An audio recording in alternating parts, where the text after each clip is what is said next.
Olá, bom dia, seja bem-vindo ao programa Ciência em Movimento. Você sabe, eu sou o Márcio Campos, estamos começando uma nova edição do programa e hoje vamos falar com Jade Fux, que fez uma pesquisa na área de maquiagem das mulheres negras. Vai ser uma belíssima entrevista, eu conto com você para acompanhar essa entrevista aqui na TV Petrópolis. Fique com a gente volta já.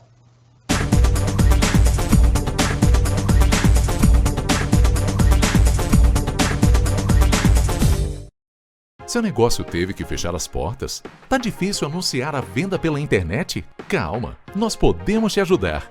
Invista na divulgação dos seus produtos. Nossa equipe é especializada em fotos para a internet. Alavanque suas vendas no iFood, na Uber Eats, no Instagram, no Facebook e outras redes sociais. Com a Érica Massi Fotografia, fica mais difícil resistir ao seu serviço de delivery. Fale com a gente. A Érica Massi Fotografia tem pacotes promocionais para você.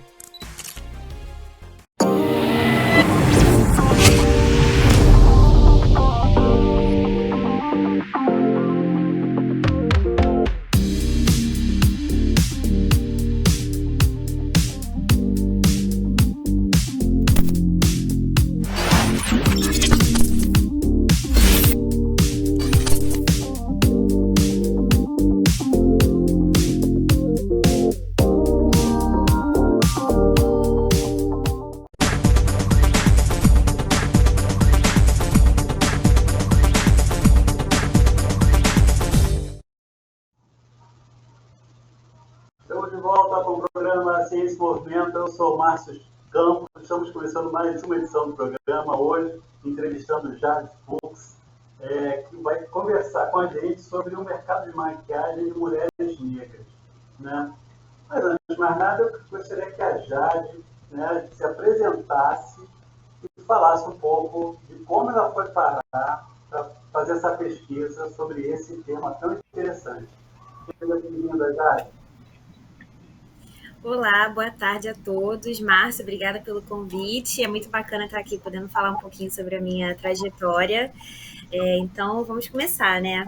Eu fiz graduação em administração e, na época, eu pesquisei sobre educação. Eu ainda não tinha muito essa parte do consumo relacionada aos meus estudos e nem imaginava que eu iria entrar no mestrado em seguida, apesar de eu ter esse desejo. E aí, quando eu estava no mercado, eu senti muita falta da academia e decidi voltar, e voltei justamente no ano da pandemia. Então, a minha turma do mestrado foi a turma da pandemia de 2020, e aí foi um momento assim muito desafiador, né, que a gente passou por toda aquela adaptação do online, porque na época as universidades não estavam preparadas, não era tão comum assim, e aí a gente teve que se adaptar, as aulas até atrasaram um pouco. E aí eu entrei no mestrado sem ter um tema em mente. Eu submeti um projeto, só que mais genérico, assim, na área de estratégia e tudo mais, e meio ambiente. E aí lá dentro eu participei de um projeto de pesquisa sobre colorismo, estudando aspectos de cultura e consumo nas redes sociais. Então a gente foi entender o que era o fenômeno do colorismo no Instagram, como que ele era comunicado, né? Que é uma forma de manifestação do racismo, de acordo também com a tonalidade da pele da pessoa. E esse projeto era da minha professora orientadora, Ana Raquel, e dentro disso a gente começou essa discussão. Era um projeto em parceria da UF com a UFRJ, eu fiz o mestrado na UF, né, no PPG-AD, e aí eu me interessei bastante por esse tema de cultura e consumo, né, o estudo também de como isso é comunicado nas redes sociais, e particularmente, falando da minha vida, eu sempre fui uma consumidora de maquiagem e acompanhava muito um canal do Tássio Santos, que ele falava muito sobre maquiagem de forma geral, e ele tinha um quadro nesse canal que era o tom mais escuro, no qual ele testava o tom mais escuro dos produtos de maquiagem na Joyce, que é a sobrinha dele. E aí ele sempre fazia uma resenha se aquele produto se adequava para a pele dela ou não, e ele sempre levantava questionamentos de como aquele produto não tinha sido formulado pensando na pele negra. Isso é um aspecto do consumo, né? Porque o Brasil é o sexto maior mercado consumidor do mundo de maquiagem, então são dados muito expressivos. E a gente sabe que a população negra é mais de 50% da população brasileira, então quando você tem consumidoras que não são atendidas por esse mercado, não é algo que faz muito sentido, né? Considerando que elas deveriam poder consumir. E aí, uma conversa com a minha orientadora, eu trouxe essa opção assim também de estudo. Ela também tinha o interesse em continuar pesquisando, porque ela já pesquisa nessa área, consumo étnico e tudo mais. E aí a gente casou e chegamos nesse tema, que foi o mercado de maquiagem direcionado às consumidoras negras. A gente estava no meio da pandemia. Como é que foi o processo de pesquisa? Como é que foi a abordagem para fazer outro desafio também, né? A gente teve que se adaptar a esse mundo virtual, mas o lado bom foi que a gente pôde colocar em prática muitos desses métodos que eu diria até que são métodos assim mais modernos, que tem a ver com análise de produtos culturais. Então a gente fez uma análise do canal do Tássio, que foi o primeiro método que a gente fez, que chama análise de texto cultural, que é um método da Richman. E aí a gente fez um levantamento de todos os vídeos que tinham sido postados até aquele ano, nesse quadro, o tom mais escuro. E aí a gente precisou delimitar, porque a quantidade de vídeos era muito grande. Então a gente optou por selecionar os vídeos que tinham mais comentários, mais visualizações, mais curtidas, assim, maior engajamento do público, né?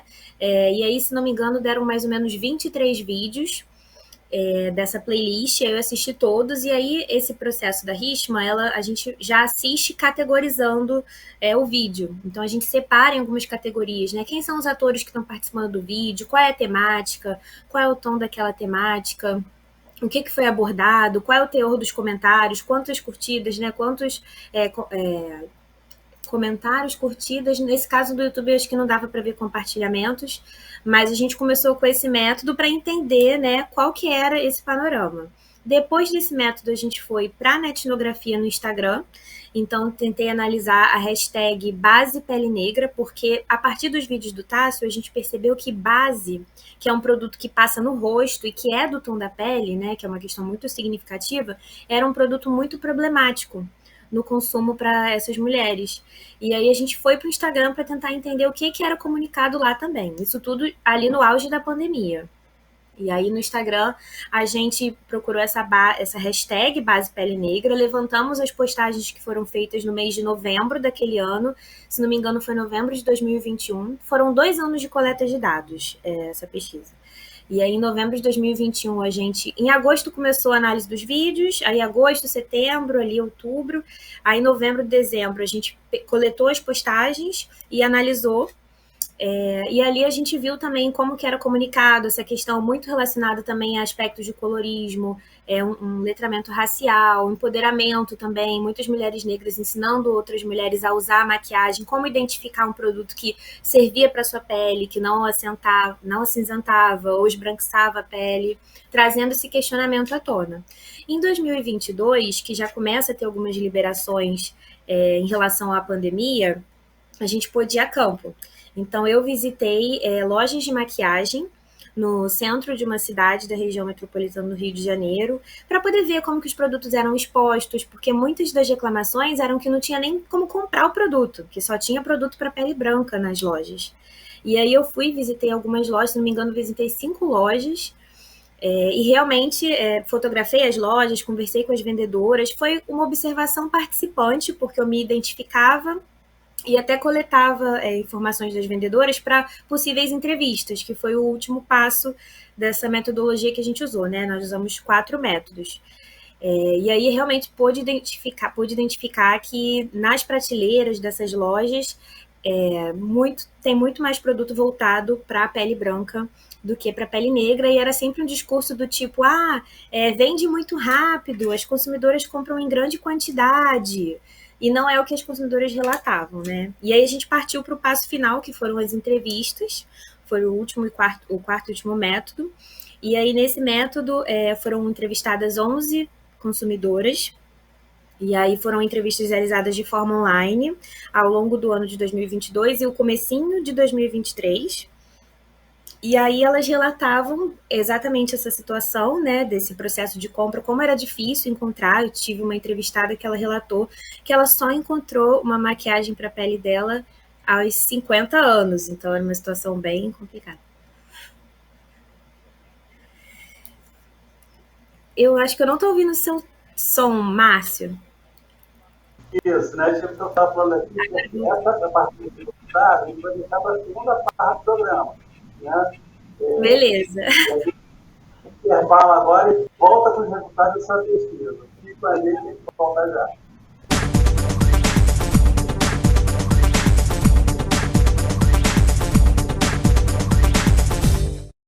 Seu negócio teve que fechar as portas? Tá difícil anunciar a venda pela internet? Calma, nós podemos te ajudar.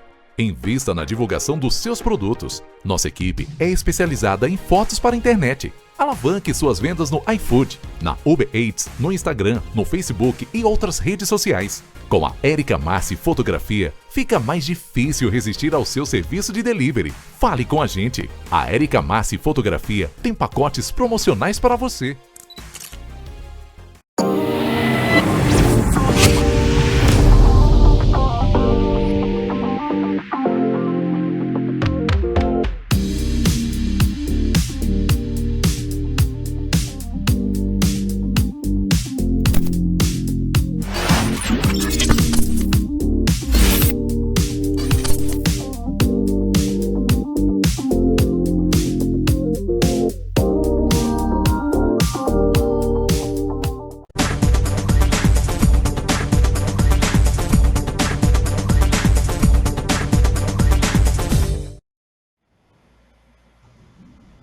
Estamos de volta com o programa Ciência e Movimento aqui na TV Petrópolis, entrevistando já que na pesquisa sobre o mercado de maquiagem das mulheres negras. E agora, na segunda parte, vamos falar um pouco sobre o resultado dessa pesquisa, né? Como foi a análise final das dados coletados, e que conclusões já chegou em relação a esse universo feminino das mulheres negras. Já. Bom, então, os resultados, né? Primeiro que na dissertação é muito importante a gente relacionar não só o método, mas os resultados à teoria. E aí a teoria que a gente usou para essa pesquisa foi a literatura sobre formação de mercado, que é quando a gente identifica que um mercado está em processo de formação para um determinado grupo de consumidores. E aí a gente pode até pensar, o mercado de maquiagem brasileiro já existe, mas quando se trata de atender uma consumidora negra, ele ainda está em formação, ele mostra indícios de que ele está começando a atender essas consumidoras, porém ainda é muito fraco no que tange às necessidades delas, né, delas se sentirem atendidas. Então essa foi a primeira literatura que a gente utilizou. A segunda literatura foi consumidores não atendidos pelo mercado. Então, além da gente ter esse mercado que não atende suas consumidoras, a gente tem o lado das consumidoras que não se sentem atendidas e se sentem excluídas, né, muitas vezes marginalizadas nesse processo de consumo. E, por fim, a gente trouxe também um pouco de literatura sobre o racismo no Brasil, que tem algumas particularidades, né? Então, a gente utilizou vários teóricos, como Lélia Gonzalez, da Mata, Nilma Linus Gomes, enfim. E aí, nos achados, a gente separei a pesquisa em dois grandes temas.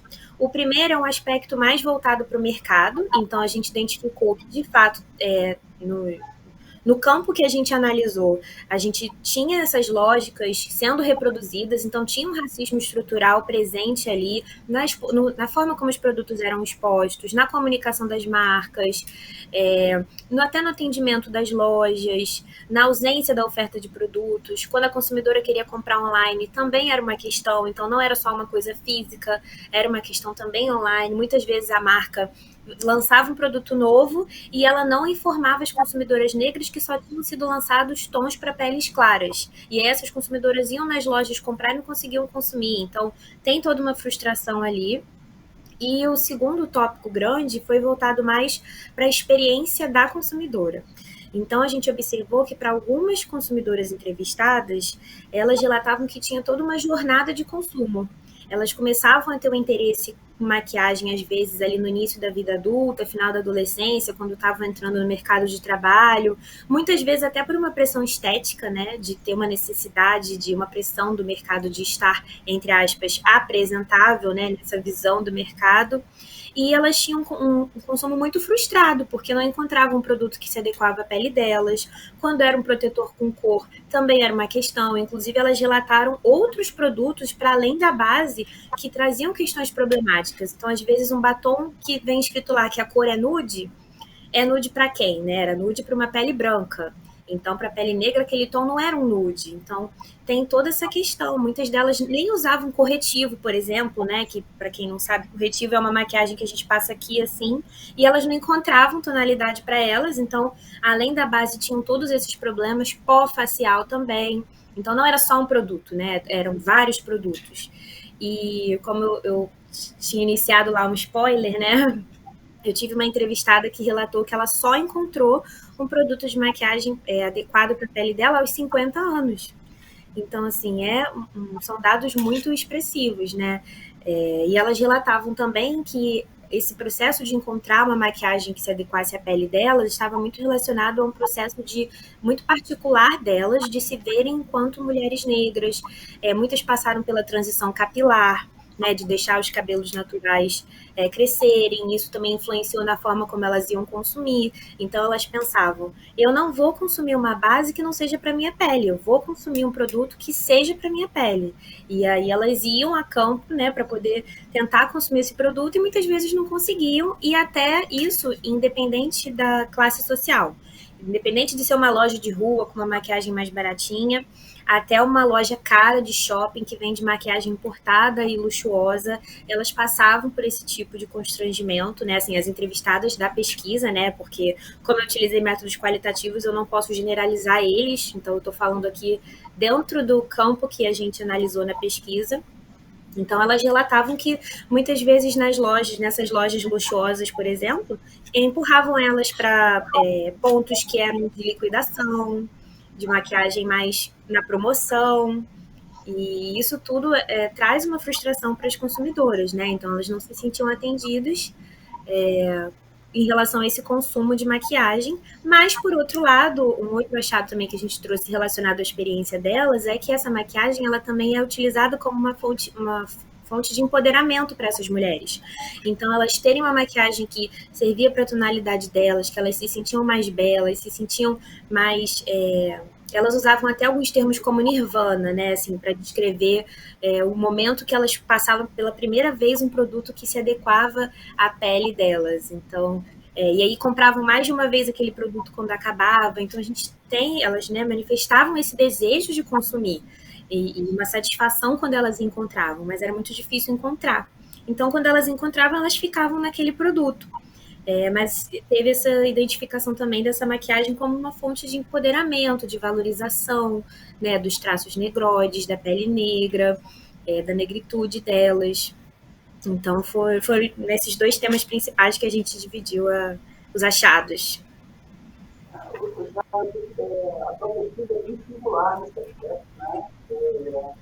Há outras pesquisas na mesma linha, que você tem uma pesquisa, como é que está essa campo de pesquisa nessa questão de atendimento à mulher negra, né? Em geral? Sim, essa pesquisa foi defendida no ano passado e a ideia é que a gente consiga agora transformar ela num artigo e publicar, né, como um artigo em algum periódico. Então, a gente está nesse processo de modificar essa pesquisa, mas o que a gente sugeriu de estudos futuros é que todo esse mercado de cosmético brasileiro, né, assim, pensando no Brasil, ele tem um amplo campo para poder ser investigado. Por exemplo, o consumo de protetores solares, né? Protetor solar no geral. Esses outros produtos de maquiagem como batom, né? Esse questionamento da cartela nude. Então, tudo isso são pesquisas que podem ser aprofundadas, né? A gente focou em maquiagem, mas elas trouxeram muito essa questão do protetor solar, por exemplo, como sendo um protetor que esbranquiça a pele negra e quando é com cor não se adapta ao tom de pele. Então, tem uma série de produtos que podem entrar aí no foco, né, da pesquisa para serem investigados, e a própria maquiagem em si, ela também pode ser aprofundada para um aspecto mais amplo, né, por exemplo, incluir consumidores homens negros, que hoje em dia a gente tem vários criadores de conteúdo na internet, além do Tássio Santos, né, que tem feito um trabalho muito, muito bacana. Temos outros consumidores, também num nível mais nacional, porque a gente focou muito aqui no Rio de Janeiro, né, até pela acessibilidade. Mas, por exemplo, de repente, consumidoras de outras regiões do Brasil enfrentam outras situações de marginalização, de estigma, de dificuldade no acesso ao consumo, né, diferente das consumidoras que estão aqui nessa região mais metropolitana. Então, também esse é um outro aspecto que poderia ser aprofundado, que a gente coloca lá como sugestão de estudo futuro, que poderia dar prosseguimento, né, nessa área de pesquisa. E o Brasil segue sendo o 6º maior consumidor do mundo de maquiagem, né? Protetor solar é até mais ainda. Assim, você falou de área de pesquisa. Efetivamente, hoje, você tem trabalhado no sistema de doutorado ou tem outros desafios aí pela frente? Como é que tem sido esse pesquisa efetiva? Como é que o sistema tem que continuar? No doutorado, eu vou responder depois, se eu não tiver respondido tudo, você me fala, Márcio. Mas no doutorado, eu estou me mantendo ainda dentro de marketing, cultura e consumo, só que eu não devo me manter no mercado da beleza. Eu, na verdade, ainda não defini meu tema, só que muito do doutorado tem a ver também com a linha do nosso orientador, né? Tem toda uma questão de adaptação, mas eu me mantive em marketing, porém o objeto a ser analisado, o fenômeno a ser analisado, a gente ainda não definiu. Se eu me mantivesse no mercado de beleza, eu acho que eu iria para um outro aspecto, talvez mais voltado a uma pressão estética sobre as mulheres, né? Mas talvez mais em relação ao corpo. E aí não necessariamente com aspectos de raça, né? Embora seja possível também fazer essa interseccionalidade, mas se eu me mantivesse no mercado de beleza no doutorado, seria mais nessa linha. Porém, ainda não defini o fenômeno e tem umas outras opções aí em vista, né? Até considerando o meu trabalho com projetos sociais, que é uma outra vertente. Já, obrigado pela sua entrevista, é muito bacana esse seu trabalho aí confiado, não é? Com possibilidade de análise, né? Às vezes a gente não faz pesquisa, aí, né?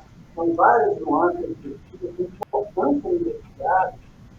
Então, aí, praticamente, a gente debater, né? Pegar uma casa e analisar uma casa, não levar adiante, e aí abre também novos mercados, né? Novas possibilidades. Sim. Aí depois tem uma startup, aproveita o serviço científica e investe.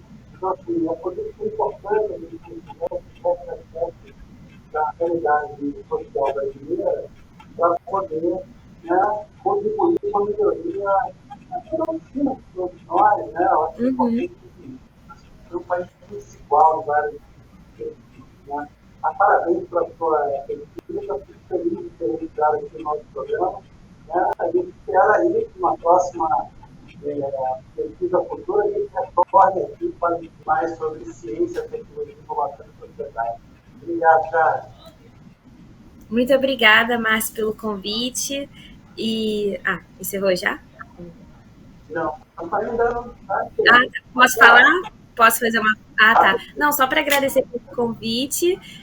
E acho que é muito importante a gente poder falar sobre ciência, né? Sobre a pesquisa que a gente fez, para não ficar preso só na academia, trazer esses insights aí gerenciais, que foi até outro aspecto que faltou falar, né? Que é uma outra vertente que pode ser analisada. Quem são os tomadores de decisão nas empresas, né?